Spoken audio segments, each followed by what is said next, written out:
അവിടെ നിന്ന് വെള്ളം കുടിക്കണപ്പോ എനിക്ക് മനസ്സിലായി എന്തോ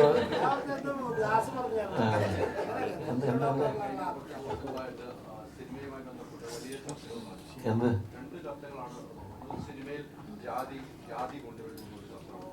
അതോടൊപ്പം തന്നെ റിവ്യൂവുമായി ബന്ധപ്പെട്ട് വലിയ രീതിയിൽ ചർച്ച വലിയ റിവ്യൂ സ്വന്തം അവകാശപ്പെടുന്ന അത് റിവ്യൂ പിൻവലിക്കുന്നു. ഇത്തരം ഒരു കാര്യങ്ങളൊക്കെ സിനിമയിൽ നടക്കുന്നു. ഡയറക്ടർ എങ്ങനെയാണ് കാണുന്നത്?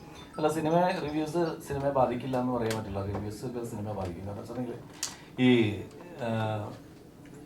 നമ്മൾ പരിപൂർണമായിട്ട് ഒരിക്കലും സിനിമയെ റിവ്യൂസ് ബാധിക്കുന്നില്ല എന്ന് പറയുന്നത് അതൊക്കെ തെറ്റായി. കാരണം വെച്ചിട്ടുണ്ടെങ്കിൽ ഇപ്പോഴത്തെ ചെറുപ്പക്കാരാണെങ്കിലും ആദ്യം സിനിമ കാണാൻ തിയേറ്ററിലേക്ക് കഴിഞ്ഞിട്ട് ഫസ്റ്റ് നോക്കുന്നത് എന്തെന്നാന്ന് വെച്ചിട്ടുണ്ടെങ്കിൽ റിവ്യൂസ് എന്താണെന്ന് നോക്കാറുണ്ട്. പിന്നെ റേറ്റിംഗ് നോക്കും, റിവ്യൂസ് നോക്കും. ഇതെല്ലാം കഴിഞ്ഞിട്ടാണ് ഒരു 10 പൈസ മുടക്കാനായിട്ട് തയ്യാറാവുള്ളൂ. അപ്പോൾ ഈ വന്ന് പറയുമ്പോൾ ആധികാരികമായിട്ട് എന്താ വെച്ചിട്ടുണ്ടെങ്കിൽ നമുക്ക് പലപ്പോഴും സ്വന്തമായിട്ട് തീരുമാനം എടുക്കുന്നതിനേക്കാൾ കൂടുതൽ മറ്റുള്ളവരുടെ കാര്യങ്ങൾ കേട്ട്, അതായത് സ്വയം നമുക്കൊരു ഡിസിഷൻ എടുക്കാൻ പറ്റാത്ത ആളുകളാണ് അത്തരത്തിലുള്ള റിവ്യൂസിൽ വിശ്വസിക്കുന്നത് തന്നെയാണെന്ന് എൻ്റെ വിശ്വാസം. കാരണം വെച്ചിട്ടുണ്ടെങ്കിൽ നമുക്ക് തീരുമാനം എടുക്കും. ഇപ്പം നമുക്കൊരു സിനിമ കാണുമ്പോൾ നമ്മൾ ഇത്രയും പേര് ഇരുപുണ്ട്, നമ്മളെല്ലാവരും ചെന്നിട്ട് നമ്മൾ സിനിമ കാണുമ്പോൾ ചിലപ്പോൾ കുറേ ആൾക്കാർ പറയും എനിക്കിഷ്ടപ്പെട്ടിട്ടാണ്. അപ്പോൾ നമ്മൾ തൊട്ടടുത്തിരിക്കുന്ന പറയും എനിക്ക് അത്ര വർക്കായില്ല. പലരും പല അഭിപ്രായം പറയും.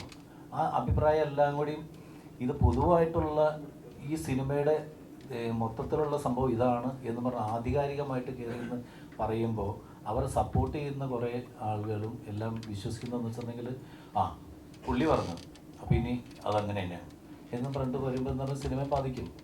അപ്പോൾ അങ്ങനെ സ്വയം ഒരു തീരുമാനമില്ലാത്ത കുറേ ആൾക്കാരുണ്ട്. അവരത് വിശ്വസിച്ചിട്ട് അവർ സിനിമയ്ക്ക് വരാൻ പറ്റിയില്ലെങ്കിൽ നമ്മളുടെ അത്രയും സിനിമയെ നെഗറ്റീവായിട്ട് തന്നെ ബാധിക്കാൻ സാധ്യത. അല്ലെങ്കിൽ ഇന്ന ആൾ പറഞ്ഞു അതിന് ഏറ്റവും വലിയ പ്രശ്നം എന്ന് വെച്ചിട്ടുണ്ടെങ്കിൽ അത്തരത്തിലുള്ള റിവ്യൂസിന് പോസിറ്റീവ് പറയുമ്പോൾ ഈ നെഗറ്റീവ് പറഞ്ഞ ആൾക്കാർ നെഗറ്റീവ് പറയുമ്പോൾ മാത്രമേ ഇവർ നമ്മളുടെ ഇൻഡസ്ട്രിയിലുള്ളവർ പലരും ഇങ്ങനെ ബഹളം ഉണ്ടാക്കാറുള്ളൂ. അയാൾ നെഗറ്റീവ് പറഞ്ഞത് ഇവർ പറയുന്ന പോസിറ്റീവ് റിവ്യൂസിനൊക്കെ ഇവർ തന്നെയാണ് പ്രൊമോട്ട് ചെയ്യുന്നുണ്ട്. സിനിമ ഇൻഡസ്ട്രിയിൽ തന്നെയുള്ള ആൾക്കാർ പ്രൊമോട്ട് ചെയ്യുന്നുണ്ട്. അപ്പോൾ നെഗറ്റീവ് റിവ്യൂസ് അവർ പറയുമ്പോൾ കരയും, പോസിറ്റീവ് റിവ്യൂസ് പറയുമ്പോൾ അതിനെ പൊക്കി പിടിച്ച് അയാൾ പറഞ്ഞത് വേദവാക്യമാണ്, പുള്ളി പറഞ്ഞു ഇനി ഞങ്ങളുടെ സിനിമ രക്ഷപ്പെട്ടെന്ന് പറയാം. അതൊക്കെ തന്നെ പ്രശ്നം.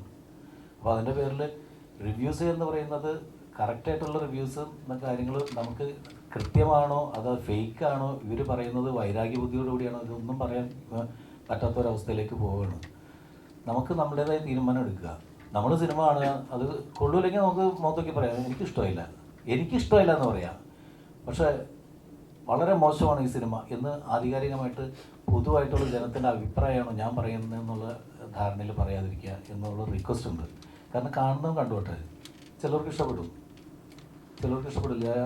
ഒരു കൊച്ചു പറഞ്ഞ പോലെ എന്താണ്, ചിലവർക്ക് ശരിയാവും ചിലവർക്ക് ശരിയാവില്ല എന്ന് പറഞ്ഞാൽ നമുക്ക് ശരിയാവുന്നവർക്ക് ശരിയാവട്ടെ, അത്രേ ഉള്ളൂ.